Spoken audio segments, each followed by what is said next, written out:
the first thing that in terms of governance is you've got your brand governance and compliance, right? So if you're running all these different ad hoc programs, they're going to have different brands, they're going to have different terms, they're going to have different delivery methods. So when you're planning these, your go-to-market strategy, really one of the things that we suggest is you have an overarching brand. That's way, first tick on the branding police controls is, are you brand compliant?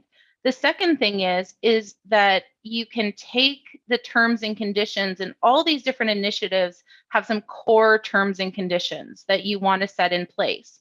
So this is who's eligible, how are they segmented, do they need to register? Does the partner need to register before a rep? You can take all these core elements and ensure that there's consistency.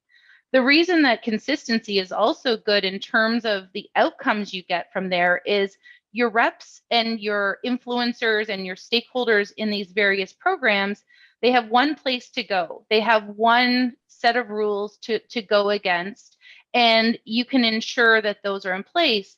And then with segmentation or special campaigns under this marketing umbrella, you can have subsets of governance. So let's say you have a program that's for channel incentives. You may have some of your initiatives targeted at sales reps, and you want them to sell certain things. You may have certain initiatives targeted at sales engineers, or you may also have governance by different countries. So this allows you to take that overarching piece, everyone's on the same playing field, tick that governance box, and then you can have subsets related to, privacy laws or related to how taxation happens.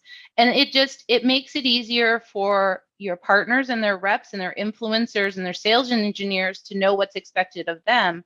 But also you're ticking the boxes on your internal governance as well. So when those audit police come knocking, you have a very clear and concise way of that you're operating your program.